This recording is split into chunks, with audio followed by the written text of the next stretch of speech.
మరిమదిలో Hyderabad city FM అంటే radio city with me radio city పోట్టుగాడు with zombie Reddy. ఇలా పిలుచుకోవచ్చు మిమ్మల్ని. ఇది బాగుంది. ఓకే, తేజ సజా, ఈ జాంబీ రెడ్డి గురించి బోల్డ్ అని థాట్స్ నడుస్తున్నాయి, బోల్డ్ అని ప్రశ్నలు ఉన్నాయి.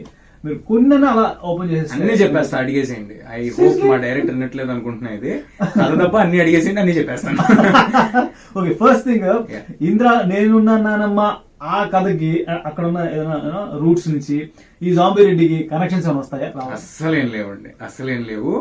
టు బి ఆనెస్ట్, నా కోసం రాసుకున్న కథ కాదు. కథ రాసేసుకుని తర్వాత నేను సరిపోతానని తెచ్చి పెట్టుకున్నాడు. దానికి దీనికి ఏం సంబంధం లేదండి. ఓకే, ఇందులో ఈ కథలో కూడా చివరిలో వ్యాక్సినేషన్ కాన్సెప్ట్ వస్తుందా? అంటే ఈ మధ్య పోస్ట్ అవుట్ గమనించామంట, ఒక సూది ఉండడం, పక్కనే ఒక చొమ్ము ఉండడం. అంటే మీరు 5th February వర్కింగ్ అండి? వర్కింగ్ రాత్రి షోకి టికెట్స్ ఇస్తాను. వ్యాక్సినేషన్ వచ్చినా జాంబీలకి తేవాలా, కరోనాకి తేవాలా, అదో క్వశ్చన్ ఉంది మాకు మళ్ళీ. సో దేనికి తెస్తామనేది మీరు సినిమాలో చూడాలి. జాంబీ అంటే ఎలా ఉంటుంది ఏంటి ఆ కథలు, ఎక్కడో పుస్తకాల్లో కానీ పాత రోజుల్లో కానీ చూసిన ఐడియా లైట్ గా ఉంది. సో ఈ ఆ జాంబీ కాన్సెప్ట్, ఈ కథ ఎలా ఉందో మనం ఆ రోజు చూసుకోవాల్సిన సినిమాని. అయితే గోకరోనా ఎందుకు వచ్చింది మధ్యలో?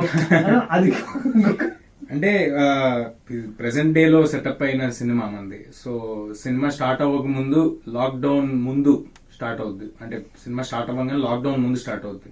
టైటిల్స్ లో లాక్డౌన్ అంతా జరుగుతూ ఉంటుంది. సో లాక్డౌన్ అంతా మనం ఇలా ఈ గో కరోనా సాంగ్ తో వీడియోలో చూపిస్తాం. సో కరెక్ట్ గా లాక్డౌన్ ఎండ్ అయిపోయింది అనగానే సినిమా స్టార్ట్ అవుతుంది. Super super super. ఇక టైటిల్ గురించి అంటే నేను ఎక్కువ అడిగేస్తున్నాను కానీ ఏదో ఒక సినిమాలో సునీల్ గారు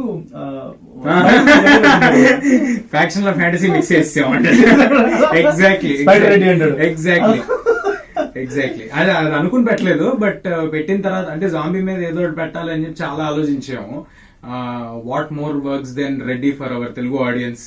so it is most powerful word title గా. సో జాంబీ రెడ్డి అని పెట్టేసాం అనమాట.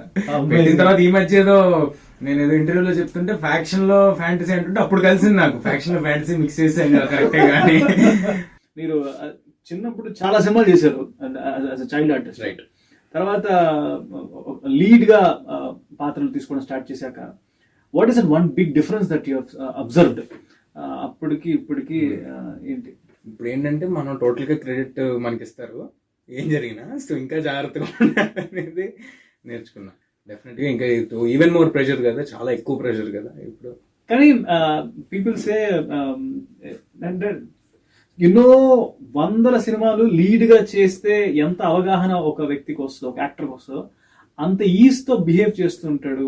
అంటే నాట్ అబౌట్ ఆన్ స్క్రీన్, బయట కూడా సినిమా వ్యవహారాల గురించి. కానీ this is a compliment that bro. పర్లేదు, మళ్ళీ వస్తా బ్రో. నేను నువ్వు అనకపోయినా వస్తాను ఇక్కడికి, మీ షోకి మళ్ళీ వస్తాను నేను. మరి too much of a compliment ఇది. ఇద్దరు మూడు అన్నా నేను విన్నాను, అందుకే అడుగుతున్నాను. I definitely enjoy it. I take it as a compliment. ఏమోండి మరి మీరు చెప్పాలి. Okay, how do you understand cinema? ఇప్పటికి ఎలా చూస్తారు? Cinema is not something different from my regular life. అంటే చాలా మందికి చిన్నప్పటి నుంచి పెరిగి వాళ్ళ ఫ్యామిలీ, చదువులు అవన్నీ ఉండి, రిలేషన్స్ ఉండి సినిమాల్లోకి ఎంటర్ అవుతారు, లేకపోతే సినిమాలు తీసుకుంటే. That is not the case with me.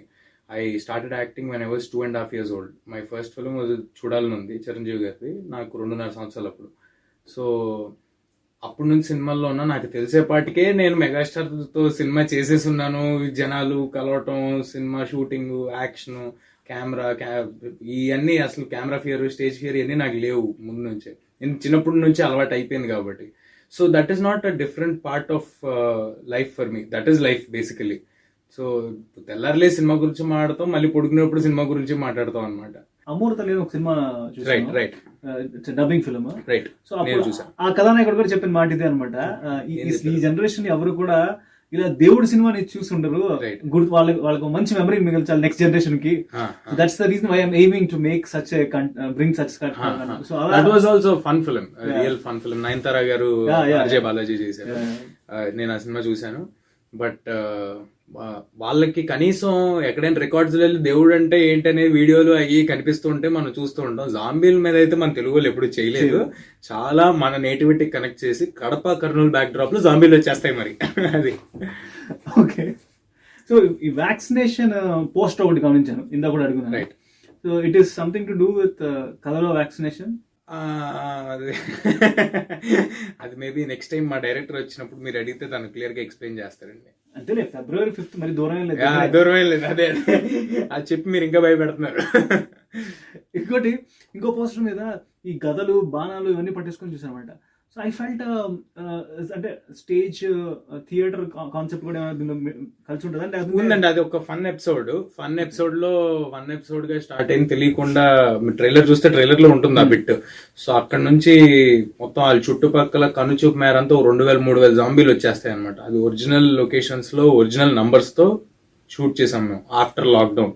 So corona measures అన్ని తీసుకుని 1500 మంది 2000 మంది జాంబీల్ని తయారు చేసి ఆ మేకప్ ప్లేస్ చేసాం. సో డెఫినెట్ గా మీకు విజువల్ గా అయితే చాలా బాగుంటుంది cinema.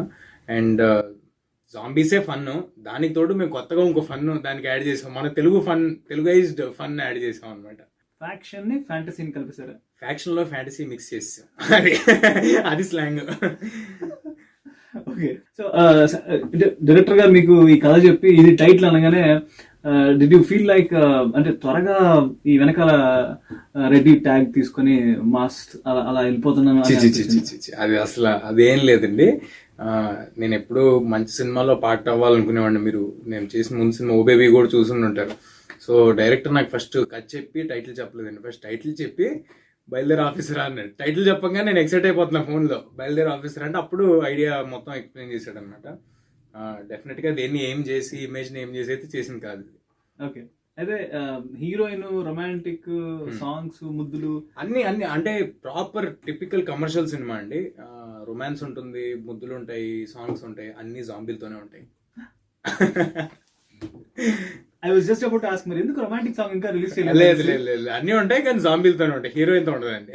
Oh my god. And next cinema Ishq. మళ్ళీ ఇది లవ్ స్టోరీ కాదు అని కూడా అంటున్నారు. రైట్. అక్కడ హీరోయిన్ ఉంటుందా? అక్కడ ఉందండి, అక్కడ ఉంది కానీ లవ్ స్టోరీ కాదండి. ఓకే. లవ్ స్టోరీ ఉంటుంది కానీ లవ్ స్టోరీ కాదు. I love you but I don't love you. Yeah exactly, ఆ మీటర్ లో ఉంటుంది అండి సినిమా. అది that's a very entertaining film, చాలా బాగుంటుంది, చాలా కొత్త సినిమా అది కూడా. ఎప్పుడైనా స్కూల్లో కానీ కాలేజీలో కానీ జస్ట్ అలా కాల్ చేసి ఊహ తెలియని వయసులో నేను తిరుగుతూ యాక్ట్ చేశాను చెప్పారా? లేదండి, లేదు. నేను నా schooling HPS, Hyderabad public school. So మా స్కూల్లో నా పక్కనే చరణాన్ని కాలర్ ఎగరేస్తుండేవాడు, ఆ పక్కన రానా అని ఎగరేస్తుండేవాడు నా ముందు బ్యాచ్లు ఇవన్నీ. సో నేను కొత్తగా అక్కడ ఎగరేసేది ఏం లేదు. ఎవ్రీబడి అక్కడ చదువుకున్న వాళ్ళు అందరూ, మన ఇప్పుడు ఏపీ సీఎం గారు కూడా అదే స్కూల్. సో మా టీచర్లకి వాళ్ళందరికీ ఏంటైతే అన్నట్టుండేది అనమాట. అది ఎప్పుడు కుదరలేదు నాకు. బట్ అది అంటే చిరు గారితో యాక్ట్ ఊహ తెలియని వయసులోనే ఆయనతో యాక్ట్ చేయడం అది మీకు అడ్వాంటేజ్ గా అనిపించిందా? ఇన్నర్ అడ్వాంటేజ్ అనిపించిందా, లేదంటే దానివల్ల ప్రెషర్ ఉంటుంది నాకు అని అనిపించిందా? అసలు ఎప్పుడు లేదండి, ఇప్పుడు 100% అడ్వాంటేజ్. నేనే కాదు, చిరంజీవి అంటే ఊహ తెలియని వయసులో యాక్ట్ చేయడం అనేది ఒక అడ్వాంటేజ్ అయితే, చిరంజీవి గారితో యాక్ట్ చేసి ఒక ఫుల్ లెంత్ క్యారెక్టర్లో చేసిన వాళ్ళు ఎవరిని అడిగినా టేక్ నా ఇంటికి ఎంత కావాలంటే నీకు కుదిరినంత సంచుల్లో పట్టుకెళ్ళటమే.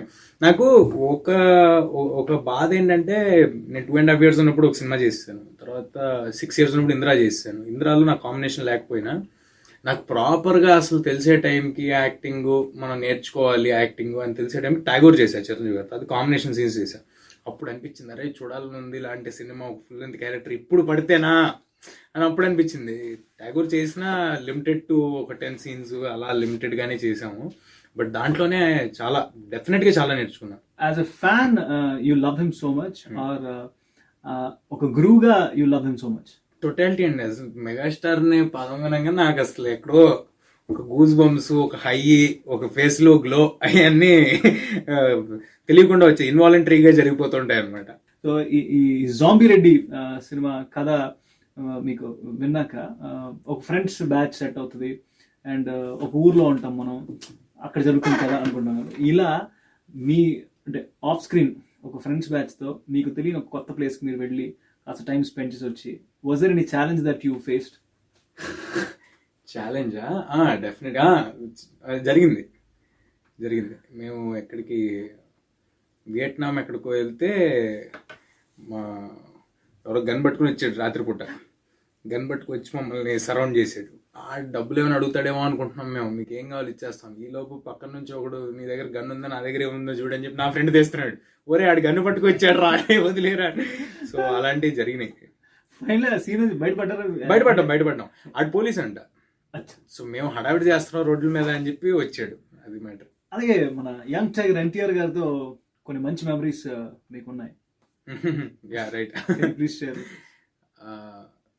తారక్కంతో నేను ఒక 3 సినిమాలు చేశానండి కంటిన్యూస్గా. సాంబా, నరసింహుడు, నాలుడు.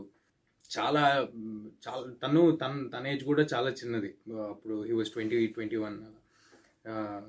కంటిన్యూస్గా షూటింగ్ స్పాట్లో ఇంక ఎంత ఫన్ అంటే నా ఫుల్ ఫిల్మ్ ఎక్స్పీరియన్స్లో నువ్వు బాగా ఎంజాయ్ చేసిన టైం ఎప్పుడంటే అది తారక్కంతో ఉన్న టైం. అండ్ తను అంత పెద్ద, అప్పటికే అసలు హ్యూమంగస్ స్టార్ తను. సో తను ఎంత ఫన్గా ఉండేవాడు సెట్లో, ఎంత ఉండేవారు. అండ్ నాకు అలా అలవాటు చిన్నప్పటి నుంచి ఇది కాబట్టి. సో చాలా ఫ్రెండ్లీగా ఉండేవారు. అండ్ ఈ మధ్య కూడా మొన్న ఎప్పుడో కలిసి ఏంట్రా ఎప్పుడు చేస్తున్నావు, ఏంటి సినిమా ఏంటని అడుగుతున్నారు. సో చాలా మంచి రిలేషన్ ఉంది నాకు తారక్ అంతా. కోఇన్సిడెన్స్ ఏంటంటే చూడాలనుంది సినిమా చేస్తున్నప్పుడు తారక్ అని లొకేషన్కి వచ్చేవాడు అండి గుణశేఖర్ గారి కోసం. గుణశేఖర్ గారు ఆయన బాలరామాయణం చేశారు కదా, సో తారక్ అని చెప్పేవాడు. నేను చూసేవాడు రా, నువ్వు నీ ఫస్ట్ సినిమానే చూసా, నాకు చెప్తావేంటి అన్నట్టు చెప్తుండేవారు అనమాట. So it was fun. ఒక సినిమా అవ్వగానే మళ్ళీ వెంటనే 2వ సినిమాకి ఆయన రెఫర్ చేసి పెట్టించారు, మళ్ళీ 3వ సినిమాకి ఆయన రెఫర్ చేసి పెట్టించారు. వరుస పెట్టి చేశాను. Have a very good relation. Finally ఇంట్లో మిమ్మల్ని ఎలా చూస్తారు? స్టార్ మన పిల్లడు చిచ్చి అయ్యి బాబోయ్, మీకు కూడా తిట్లు కొట్టడాలు మామూలుగా ఉండదండి. చిన్నప్పుడైతే అసలు బెల్ట్లు, హ్యాంగర్లు, చెప్పులు గిప్పులు ఏది దొరికితే అది. మరి ఈ మధ్య కొంచెం హైట్ పెరిగిపోయి కనిపించకుండా తిరిగేస్తున్నా అనమాట. నిజంగానే బాగా బిజీగా తిరుగుతున్నా కాబట్టి దొరకట్లేదు మా ఇంట్లో వాళ్ళకి. Okay, what is that one thing Telugu ప్రేక్షకులు జాంబీ రెడ్డి చూశాక ఇంటికి తీసుకెళ్ళగలిగింది? Fun obviously, fun definitely. కొత్త ఎక్స్పీరియన్స్. పిల్లలకైతే విపరీతమైన ఎంజాయ్మెంట్. నేను ట్రైలర్ చూసినాకే చాలా మంది చెప్తున్నారు నాకు, పిల్లలు ఇంట్లో జాంబీ గేమ్ అని ఆడుతున్నారంట. అమ్మ నేను కొరుకుతాను, నువ్వు వెళ్ళి జాంబీ లాగా యాక్ట్ చేస్తున్నానని కొరకు, ఈ స్టైల్లో ఏదో జరుగుతుందంట. సో డెఫినెట్గా పిల్లలకి గుర్తుండిపోయే సినిమా, పిల్లలకి చాలా మంచి ఎంటర్టైన్మెంట్ పేరెంట్స్ ఇవ్వగలుగుతారు ఈ సినిమాతో. మీరు అలా చిన్నప్పుడు ఎవరిని కొరికారా? చాలా మందిని. అంటే నేను అడుగుతున్నది అదే క్రష్లు అలా కొరకలేదండి, అలా కొరకలేదు. నాకు బాగా ప్రేమ ఎక్కువైతే కొరుకుతా, ఎవరైనా పట్టుకున్నప్పుడు కొరుకుతా. ఇది అభిమానంతో, ఆనందంతో. అంతే. నెక్స్ట్ టైం ఇంటర్వ్యూకి వచ్చేవాడు మిమ్మల్ని చూడగానే మిమ్మల్ని కొరుకుతా పట్టుకుని. Fantastic. I'm really excited February 5th కోసం. ఈ సాంగ్ స్పెషల్లీ ఈ గోకరణ సాంగ్ ఎంత క్రేజీగా రాశారు అండ్ కంపోజ్ చేశారు. అసలు ఈ లాక్డౌన్ ఈ టైంలో ఏమేమి ఎక్స్పీరియన్స్ చేశారో జనాలు, ఆ ఎక్స్పీరియన్స్ లు ఈవెన్ ఏంటి టీవీ షోస్ లో వచ్చే చిన్న sounds which they loved a lot, అవన్నీ కూడా ఆ పాటలో కూర్చోబెట్టడానికి there is lot of homework చేశారు. అది సెట్ అయింది. అది నేను మొన్న ఏదో ఆర్టికల్ చదువుతున్నా, అఫీషియల్ మీమ్ సాంగ్ అంట అది. మన హైదరాబాదీస్ అందరికి అఫీషియల్ మీమ్ సాంగ్. హైదరాబాద్ ఏంటి మన తెలుగు స్టేట్స్ కి. సో చాలా బాగుంటుంది సాంగ్, చాలా ఫన్. టోటల్ గా డైరెక్టర్ గారు ఆలోచించి ఆయన బ్రెయిన్ చేయలేదు, నాకు మొత్తం రెడీ అయిన తర్వాత వినిపించారు. మన డిస్కషన్ లో ఉన్నది కాదు అది, ఆయన ఇండిపెండెంట్ గా రెడీ చేయించేసి వినిపించిన సాంగ్. చాలా చాలా బాగా వైరల్ కూడా అవుతుంది ఇప్పుడు. అది పర్ఫెక్ట్ జానర్ మంది. ఓకే, సో ఈ కామెడీ థ్రిల్లర్ జాంబీ రెడ్డికి మ్యూజిక్ చాలా ఇంపార్టెంట్ అని I feel. And song that ఇప్పుడు దాకా విన్నది చాలా బాగుంది. రెండోది కూడా నేను విన్నాను పర్సనల్ గా, నాకు బాగా నచ్చింది. So what is the one compliment you want to give to this young music director? Robin Prashanth గారితో ముందు ఆ సినిమా చేశాడు, తర్వాత ఏజెంట్ సాయి సాత్రియా, మల్లేశం, ఈ సినిమాలు చేశాడు. Very very very talented person. మా టీజర్ మ్యూజిక్ చూసిన, background music, trailer background music చూసిన దాంట్లోనే మీకు తెలిసిపోద్ది రాబిన్ ఎంత క్రేజీగా చేస్తాడు. అండ్ ఈ సాంగ్ కూడా, గోకరోనా సాంగ్ కూడా ప్రశాంత్ గారు ఒకలా చేద్దామంటే లేదు ఇది అసలు ఇది ఎంత వైరల్ అవుతుంది మీకు తెలియట్లేదు అని చెప్పి కన్విన్స్ చేసేసాడు. And theme song zombie Reddy main theme song 2-3 days లో రిలీజ్ అవుతుంది. ఆ సాంగ్ కూడా ఫ్యాంటాస్టిక్ గా చేశాడు. నాకు విపరీతమైన హై ఇచ్చి సినిమాని లేపి ఇంకెక్కడో నుంచో పెట్టాడు ఆర్ఆర్తో. నేను బిట్స్ అండ్ పీసెస్ చూసే సినిమా ఇప్పటికైతే. So Robin will definitely go to a very big place in industry. Amazing. Director గారి గురించి డైరెక్టర్ గారు గురించి నా గురించి అయినా చెప్పుకోవడం ఫన్నీగా ఉంటుందేమో. నాకు ప్రశాంత్ గారికి ఆల్మోస్ట్ ఒక 5-6 years నుంచి పరిచయం. So we were suppose to do a film in a very big banner మేము ముందు. ఆ తర్వాత అక్కడ కొన్ని రీజన్స్ వల్ల ఆ సినిమా సెట్ అవ్వలేదు. తర్వాత ఆఫ్ లైట్ చాలా చోట్ల ట్రై చేసాం. మాకు సినిమా కష్టాలు ఉన్నాయి, మేము కూడా అలాగే చాలా చోట్ల ట్రై చేసాం. ఈ కథ కాదు, వేరే వేరే కథలు చేద్దామని. బట్ తనకి ఆర్ రావటం నాని గారి ప్రొడక్షన్లో తను చేసారు, నాకు ఓ బేబీ వచ్చింది చేసాం. దెన్ ఇప్పుడు ఈ సినిమాతో మేము మళ్ళీ కలిసి చేసాం కాబట్టి మా ఇద్దరికి చాలా చాలా కంఫర్టబుల్ స్పేస్ ఉంటుంది అనమాట. నేను ఏమైనా చెప్పగలను, ఆయన ఏమైనా చెప్పగలరు. నేను ఎగ్జాక్ట్గా ఎలా బాగుంటాను, ఏం చేస్తాను, ఆయనకు ఒక సెన్స్ ఉంటుంది. I'm very happy to be associated with him. And ఫ్యూచర్లో కూడా నన్ను ఆల్మోస్ట్ హీరోయిన్ని చూసుకున్నట్టు చూసుకున్నారు. అంత జాగ్రత్తగా అంత నీట్గా చూసుకున్నారు. So I'll be very happy to be associated with him further. తను ఛాన్స్ ఇస్తే ఉన్నాయి, మళ్ళీ మీ కాంబినేషన్ సినిమా చూస్తాం. సో ఈ సినిమా గురించి రేడియో సిటీ లిసనర్స్ కి మీరు చెప్పాలనుకుంటున్న కరెక్ట్ గా 4 మాటలు ఏంటి? February 5th మీరు టికెట్ కొనుక్కుని థియేటర్లోకి వస్తే లాస్ట్ ఇయర్ ఫిబ్రవరి నుంచి ఇయర్ ఫిబ్రవరి వరకు పడిన బాధలు, లాక్డౌన్ వల్ల ఫినాన్షియల్ ట్రబుల్స్, మెంటల్ స్ట్రెస్లు అన్నీ పోయేంత ఎంటర్టైన్మెంట్ మేము ఇస్తాము. చాలా కాన్ఫిడెంట్గా చెప్తున్నాను. చాలా మంచి ఎంటర్టైనర్ సినిమా, హోల్సమ్ ఫ్యామిలీ చూసే సినిమా. అండ్ మోస్ట్ ఇంపార్టెంట్లీ మా యూఎస్పీ జాంబీస్. మీరు ఎప్పుడు జాంబీస్ని చూడలేదు కాబట్టి మేము జాంబీస్ని చాలా బాగా చూపిపోతున్నాము. అండ్ వాటిల్లో వచ్చే ఫన్, జాంబీస్తో వచ్చే ఫన్, దానికి మీరు చాలా ఎంటర్టైన్ అవుతారు.